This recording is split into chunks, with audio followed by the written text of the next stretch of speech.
Hello बच्चों, I am Suman sir from continuous study point. पिछला video lecture में हम लोग केमिकल काइनेटिक्स के बारे में स्टडी कर रहे थे। उसमें हम लोगों ने बताया था रेट ऑफ रिएक्शन क्या होता है। रेट ऑफ रिएक्शन दो प्रकार का होता है, उसको हम लोग किस तरह देखेंगे, उसका नेचर क्या हो सकता है। तो हम लोग देखे थे उसको इंस्टेंटेनियस रेट ऑफ रिएक्शन था, और एक जो देख रहे थे एक था एवरेज रेट ऑफ रिएक्शन। चलिए आज हम लोग उसी रेट ऑफ रिएक्शन को किसी भी रिएक्शन पे अप्लाई कर सकते हैं, क्योंकि जनरली हम सोच रहे थे कि रेट ऑफ रिएक्शन कैसा हो सकता है, उसका नेचर क्या हो सकता है, उसको हम फिर ग्राफ में भी देखे थे। आज हम लोग कोई भी बैलेंस्ड केमिकल रिएक्शन लेते हैं और उस पर कोशिश करते हैं समझने का कैसे अप्लाई किया जा सकता है रेट ऑफ रिएक्शन को। चलिए डिस्कस करते हैं। तो आज हम लोग देखेंगे, हम लोग चलते हैं रेट ऑफ रिएक्शन, सबसे पहले अप्लाई करते हैं बैलेंस्ड केमिकल इक्वेशन। तो अगर कोई भी बैलेंस्ड केमिकल इक्वेशन है, बैलेंस्ड केमिकल इक्वेशन, तो यहां से हम लोगों को देखना है एक इक्वेशन दिया हुआ रहेगा, उस इक्वेशन को बोलेंगे बैलेंस्ड केमिकल इक्वेशन या बैलेंस्ड केमिकल रिएक्शन। कोई भी चीज दिया हुआ रह सकता है, तो यहां पर हम लोग देखेंगे बैलेंस्ड केमिकल रिएक्शन ही बोलिए, ठीक है। तो अब बात आया कि हम लोग जब बैलेंस्ड केमिकल रिएक्शन देखेंगे तो उसमें हम लोग दो तरह से सोचेंगे। तो पहले रिएक्शन लिख लेते हैं। मान लीजिए यहां पर एक रिएक्शन है M1, तो रिएक्टेंट है A, और एक का मोल है M2, तो यहां का रिएक्टेंट है B और बना रहा है, मान लीजिए यहां का मोल है M3, प्रोडक्ट है C, और यहां का मोल है मान लीजिए M4 और यहां का प्रोडक्ट है D। मतलब दो नेचर का रिएक्टेंट हम लोग एज्यूम कर चुके हैं, ठीक है। एज्यूम किया गया है, माना गया है कि एक रिएक्टेंट A है, एक रिएक्टेंट B है। M1 उसका A का मोल है, M2 B का मोल है, M3 C का मोल है और D का मोल है। तो C और D product of the reaction है। तो हम लोग जनरली जो इसको कहते हैं, यहां से अगर आप जनरली पूछिएगा कि M1, M2, M3 और यहां क्या है M4, जनरली इसको कहा जाता है आर कॉल्ड मोलर कोफिशिएंट। इसको हम लोग जनरली जानते हैं किस कोफिशिएंट के नाम से? मोलर कोफिशिएंट के नाम से जानते हैं, या स्टोइकियोमेट्री जानते हैं। इसको स्टोइकियोमेट्री ऑफ रिएक्शन के नाम से भी जानते हैं। तो कहीं अगर स्टोइकियोमेट्री लिख दे तब भी समझ जाइएगा वही मोल है, या इसको मोलर कोफिशिएंट बोलिए, या इसको किसी भी चीज का मोल डिनोट कर सकते हैं, इसको मोल भी बोला जाता है।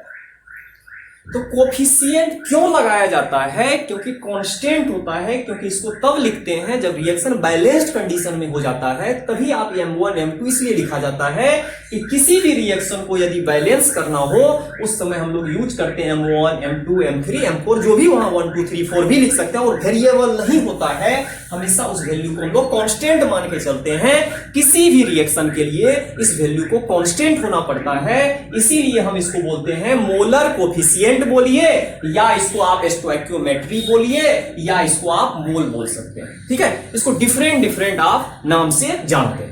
चलिए इसका ज्यादा यूज होगा तब उसके बारे में हम लोग डिस्कस करेंगे। अब चलते हैं, इसका हम लोग रेट निकालना चाहते हैं। तो रेट जब भी हम इसका कैलकुलेट करेंगे तो रेट यहां पर दो प्रकार से कैलकुलेट होगा। रेट को हम लोग यहां दो प्रकार से देखने का कोशिश करेंगे। एक होगा पर्टिकुलर रेट, एक यहां जो हम लोग डिस्कस करेंगे पर्टिकुलर रेट को डिस्कस करेंगे।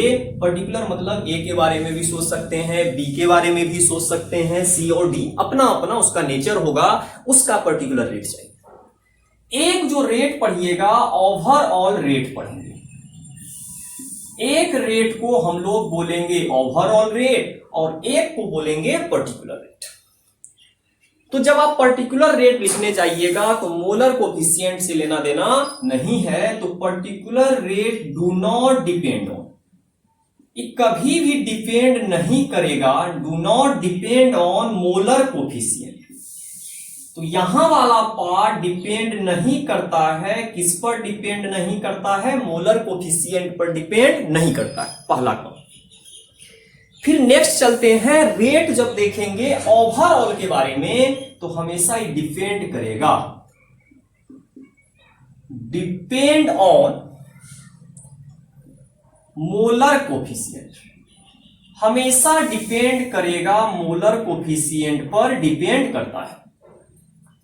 और पर्टिकुलर रेट को हम ओवरऑल रेट में चेंज कर सकते हैं। यदि आप पर्टिकुलर रेट को डिवाइड कर दीजिए मोलर कोफिशिएंट से तो हमेशा पर्टिकुलर रेट ओवरऑल रेट में चेंज हो जाता है। मतलब तीसरा इंपॉर्टेंट यहां नोट में है कि हम लोग इजीली कन्वर्ट कर सकते हैं। मतलब पर्टिकुलर रेट, यहां से हम आसानी से बोल सकते हैं पर्टिकुलर रेट इज कन्वर्टेड, इसको हम लोग आसानी से कन्वर्ट कर सकते हैं, कन्वर्टेड इनटू ओवरऑल रेट, इसको हम लोग ओवरऑल रेट में कन्वर्ट कर सकते हैं इफ, अगर आप particular rate is divided by molar coefficient,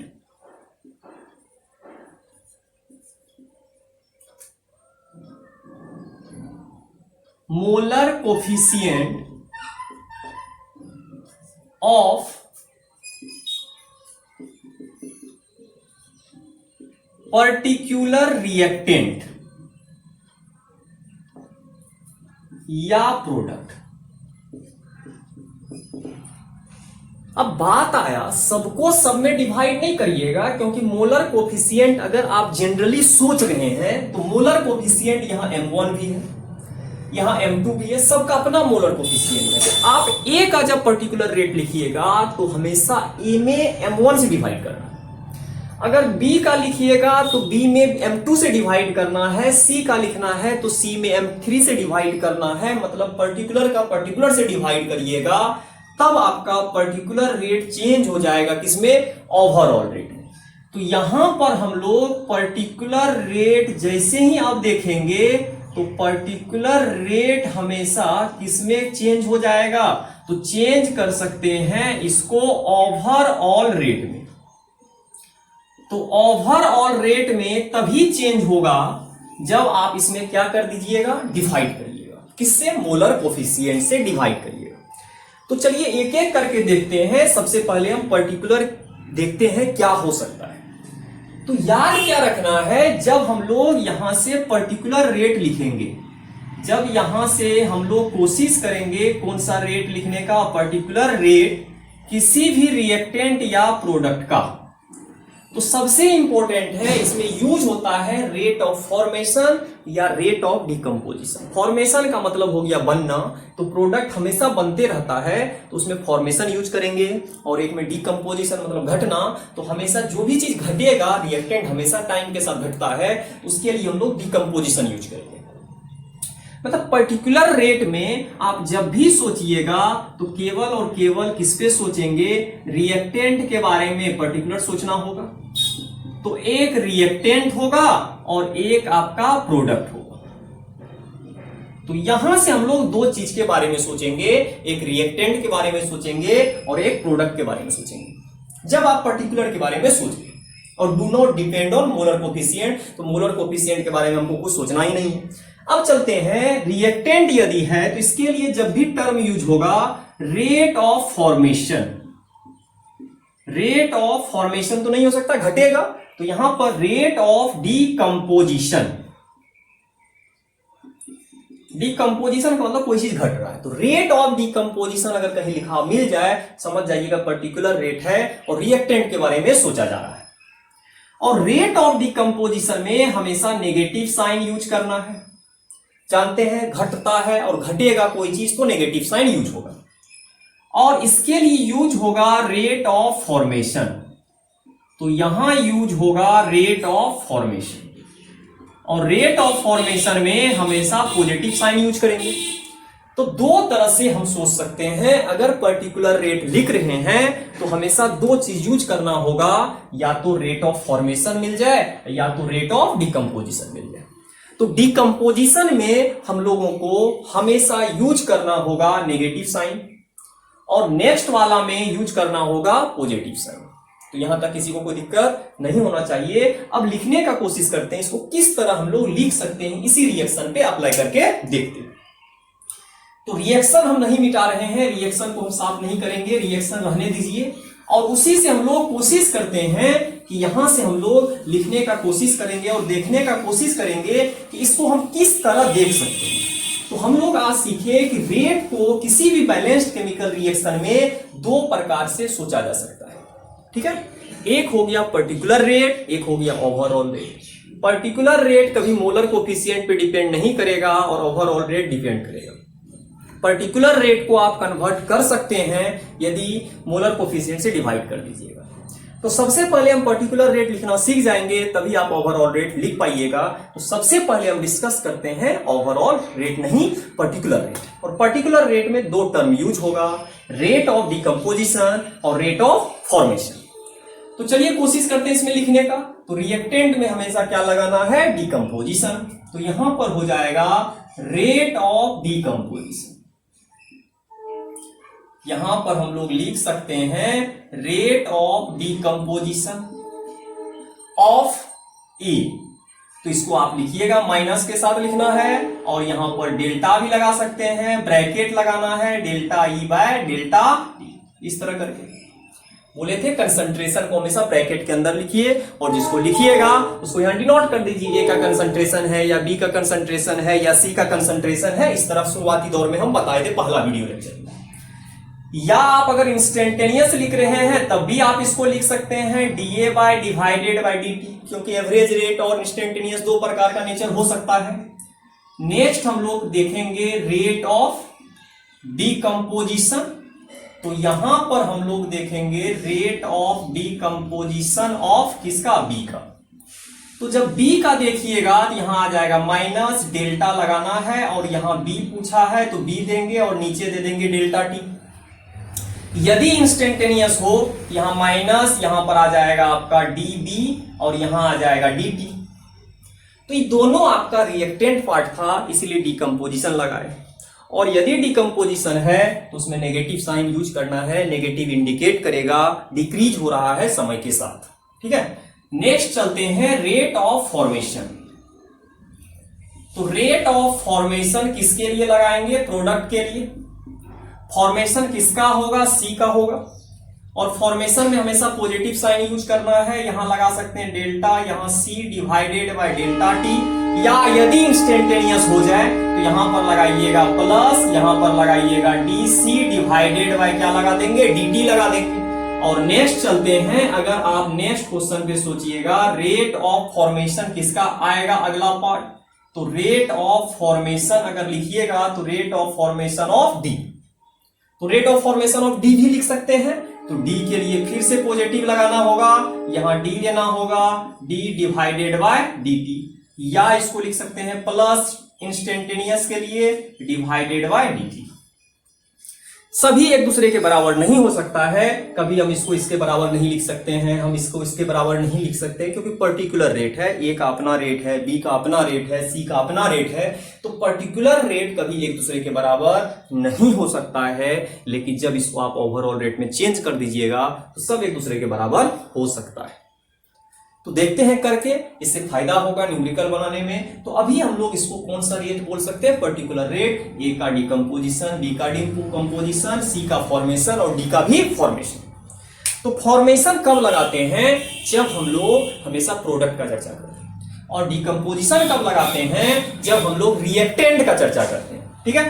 अब चलते हैं, थोड़ा सा आगे बढ़ते हैं और कोशिश करते हैं। अभी हम जस्ट बोले थे कि इसको चेंज किया जा सकता है। इसको चेंज करके आप किसमें कन्वर्ट कर सकते हैं, तो इसको आप कन्वर्ट आसानी से कर सकते हैं, कौन सा रेट में, ओवरऑल रेट में, लेकिन डिवाइड कर देंगे मोलर कोफिशिएंट्स। तो चलिए इसको ओवरऑल रेट लिखने का कोशिश करते हैं। तो तो यहां से अब कोशिश करते हैं ओवरऑल रेट। तो यहां से हम लोग देख रहे हैं कौन सा रेट, ओवरऑल रेट, और ओवरऑल रेट को तो आर से डिनोट कर दीजिए क्योंकि पूरा का पूरा रिएक्शन में एक ही काम करेगा। तो ओवरऑल रेट को किससे डिनोट कर दिए, आर से डिनोट कर दिए। अब ध्यान देने वाला सब ओवरऑल रेट में सब ओवरऑल रेट शो करेगा, तो ये भी ओवरऑल रेट कन्वर्ट हो जाएगा। इसको भी कन्वर्ट कर सकते हैं, सबको कन्वर्ट करिएगा तो सब एक दूसरे के बराबर होगा, लेकिन तभी बराबर होगा जब मोलर कोफिशिएंट से डिवाइड करिएगा। तो यहां जब हम ओवरऑल रेट लिखने का कोशिश करेंगे तो आर बराबर ए को पहले कन्वर्ट करते हैं। तो ए को क्या करिए, पहले ब्रैकेट में लिखिए पर्टिकुलर जो था, तो यहां पर बस डी ही लिखिए, एक ही चीज लिखना है, तो डी ए बाय यहां पर लिख दिए डी टी, लिख दिए। इसके बाद आप करिए क्या, यहां पर डिवाइड कर दीजिए इसका मोलर कोफिशिएंट से, यहां m1 आ गया तो ओवरऑल रेट। फिर अगर दूसरा आपको लिखना है तो यहां m2 लिख दीजिए, और इसके बाद यहां पर आ जाएगा माइनस तो रहेगा, और यहां आ जाएगा आपका dB बाय यहां आ जाएगा dt। फिर और भी कर सकते हैं, C के लिए भी लगा सकते हैं, तो यहां से आ जाएगा 1 बाय m3 आ जाएगा, और यहां पर आ जाएगा प्लस, यहां आ जाएगा आपका dc डिवाइडेड बाय क्या आ जाएगा dt। ये भी ओवरऑल रेट हो गया, सब एक दूसरे के बराबर है। और इसके बाद अगर आप नेक्स्ट लिखना चाहिएगा तो यहां आ जाएगा m4, और यहां आ जाएगा प्लस, यहां आ जाएगा d डिवाइडेड बाय dt। इससे क्या फायदा हुआ, फायदा यह हो गया कि यदि आपसे कोई भी पर्टिकुलर रेट पूछता, एक का दे देता दूसरा का पूछता, तो आप आसानी से न्यूमेरिकल कर सकते हैं, इसको ओवरऑल रेट में बदल देंगे, दो इक्वेशन यूज करेंगे और एक इक्वेशन का वैल्यू दिया हुआ रहेगा और दूसरा इक्वेशन आपका निकल जाएगा। तो किसी भी पर्टिकुलर रेट को ओवरऑल रेट में चेंज किया जा सकता है यदि उसमें मोलर कोफिशिएंट से डिवाइड कर दिया जाए, तो सभी एक दूसरे का बराबर है। लेकिन जब आप यहां के बारे में सोचिएगा तो कभी भी हम एक दूसरे को बराबर नहीं कर सकते हैं कि पर्टिकुलर रेट डेल्टा एवरेज के लिए होता है, और डी जो होता है इंस्टेंटेनियस रेट को डिफाइन करता है। ठीक है, अब इस पे न्यूमेरिकल पार्ट करते हैं। जब न्यूमेरिकल करिएगा तब आपको क्लियरेंस होगा क्या इसमें हो रहा है। तो चलिए आगे बढ़ते हैं, इसके बारे में समझ गए क्या हो सकता है।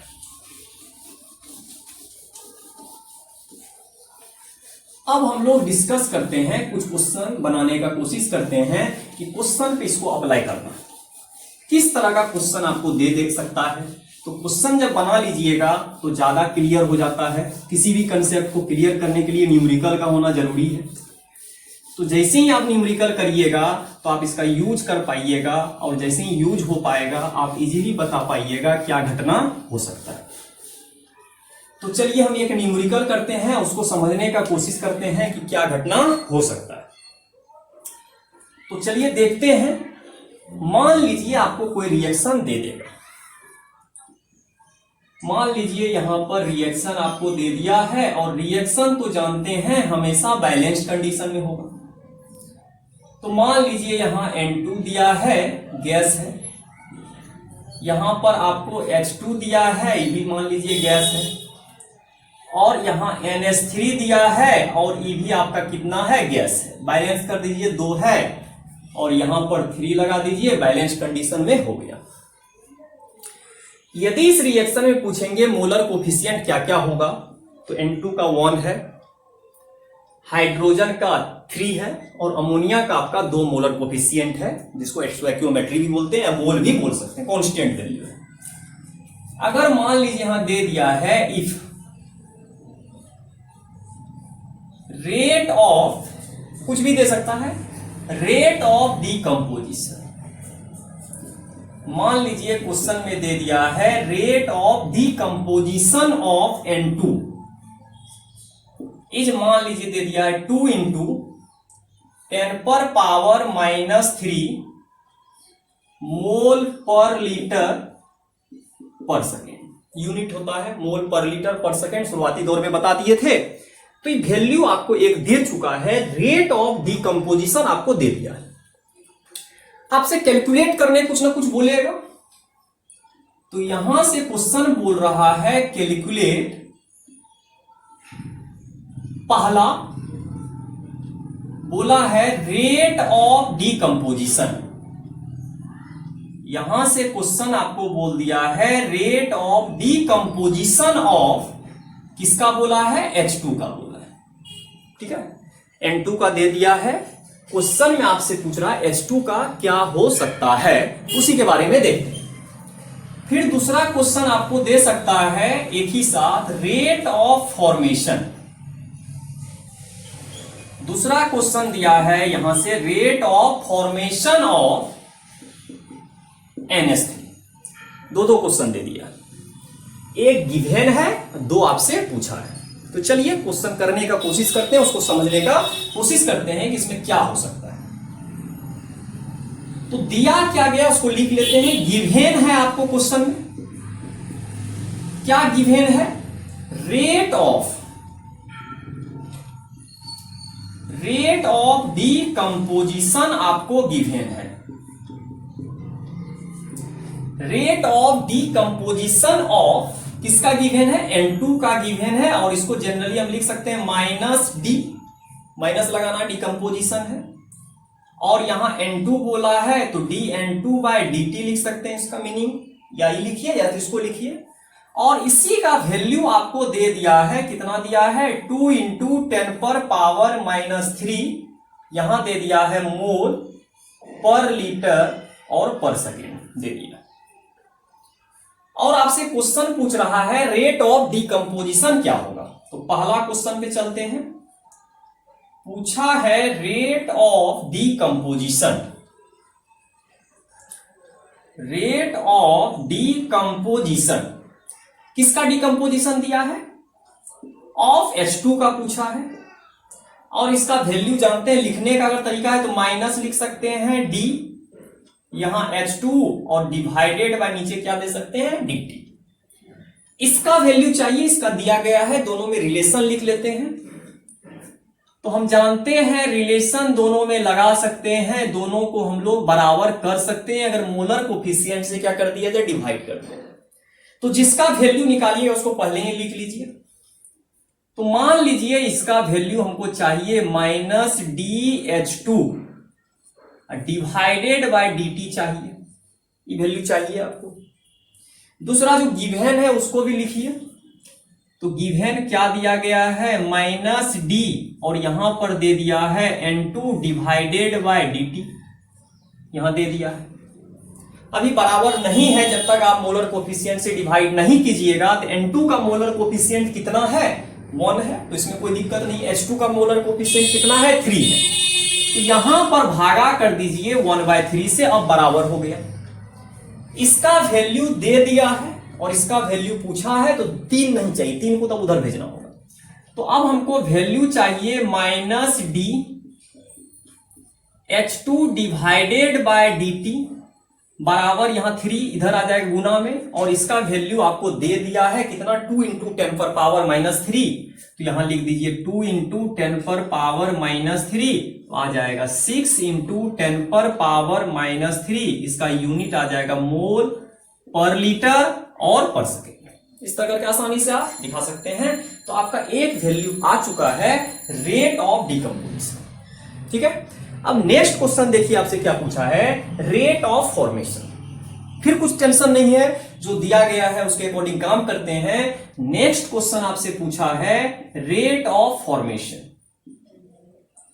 तो यहां से क्वेश्चन आपसे पूछ रहा है रेट ऑफ फॉर्मेशन क्या होगा। तो रेट ऑफ फॉर्मेशन क्या लिखिएगा? किसका लिखना है? ऑफ NH3 का।